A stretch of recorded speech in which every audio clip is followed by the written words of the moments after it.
Top of the morning to you. Actually, whatever time it is. Today it's time for the Disney Plus Everyday Challenge, and today we have recess. School's out. That is really apropos right now. um, yeah, I hope everybody's doing well. Hope everybody's handling their uh, little bit of isolation or uh, their stays at home now. Hopefully that's all working out for all of you.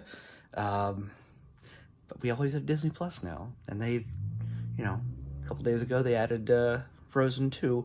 That's not on my selection of things yet. I haven't been able to select that. I haven't updated it yet, but that's coming soon. But yeah, so I got to talk to you about Recess. School's out. I've seen like the series. This is on an earlier selection on our Disney Plus Everyday Challenge series, and yeah, it was a good, fun show. It was really cute. Recognized a lot of the voices, the actors throughout it. Pamela Adlon and Dabney Coleman and what's his name? Oh, Andrew Lawrence, Joey's brother, and just a bunch of others throughout. Melissa Joan Hart, I think, is in this. I'm not sure. Yeah. Oh, Robert Goulet plays the singing voice of one of the young kids who's not even in middle school yet. But whenever he sings, Robert Goulet takes over. It's kind of jarring, and it's kind of really. It was one of the funniest things for me.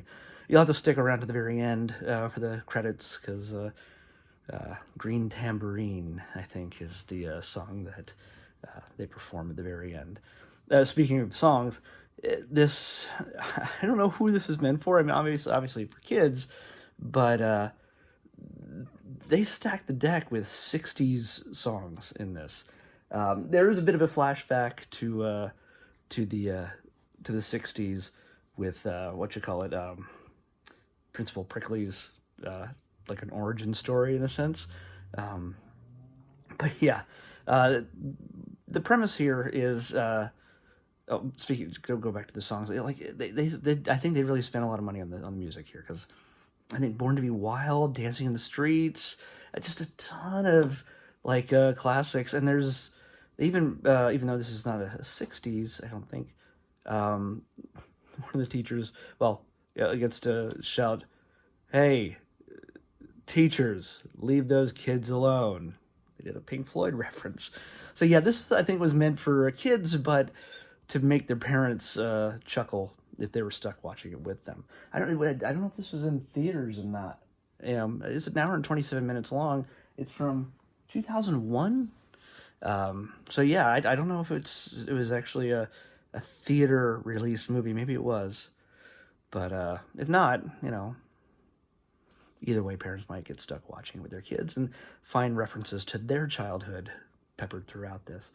Speaking of which, the story here is the kids all obviously it's the last day of school when it starts out, and they all go their separate ways. TJ's kind of left on his own, the main character. Everybody else is going to their camp, their type of camp: wrestling camp, space camp, science camp, or whatever kind of camp you can imagine, baseball camp. They're all going to it, except for TJ. He's stuck alone and at home, and he's bored, other than riding his bike around. But riding his bike is what gets him to drive by the school and see a bunch of green lights being flashing through the windows, and a ugly bald guy scares him away or chases him away. So he begins investigating, and he decides to go to the principal, his arch enemy, to figure out what's going on.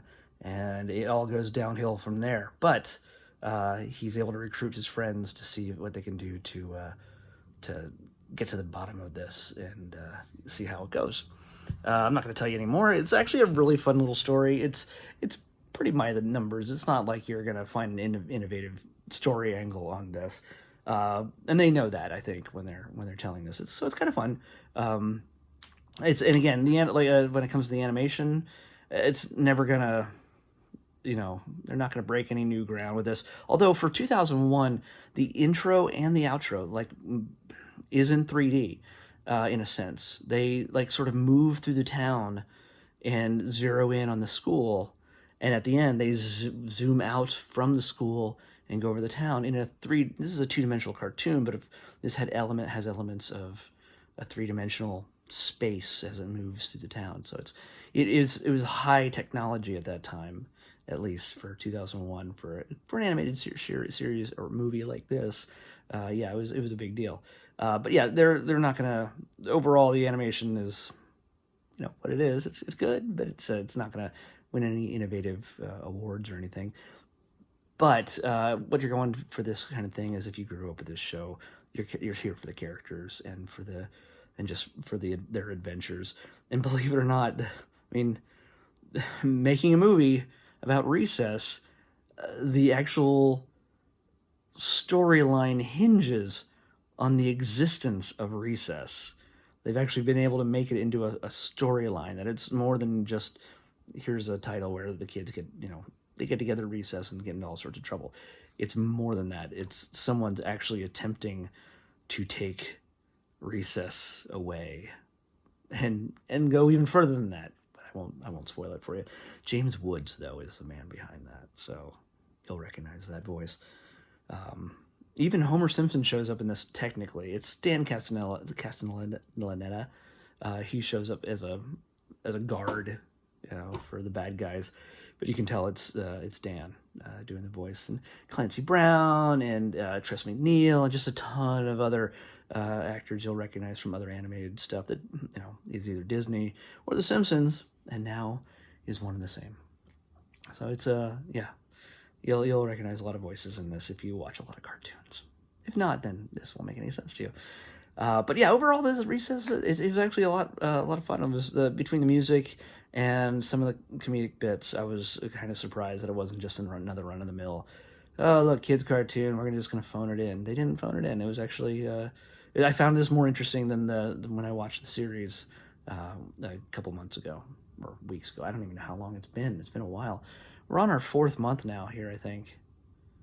4th or 5th month. I don't know which day this is. They're all going to start running together soon, so keep up with me. Let's pick out tomorrow's Disney Plus Everyday Challenge. And again, it's been a whole day, and it reset itself. Come on. Gotta put the numbers in. 768, between 1 and 768.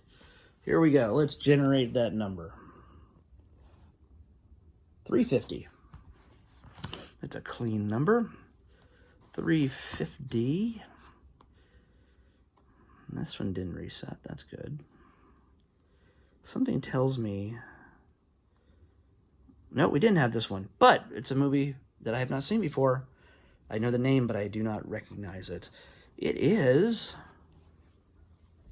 Meet the Deedles. Number 350, Meet the Deedles. That's what we're watching next in the Disney Plus Everyday Challenge. What else are you going to do? Sit at home. Relax. While you're working from home, put it on in the background. Join me on the next installment of the Disney Plus Everyday Challenge with Meet the Deedles. See you tomorrow.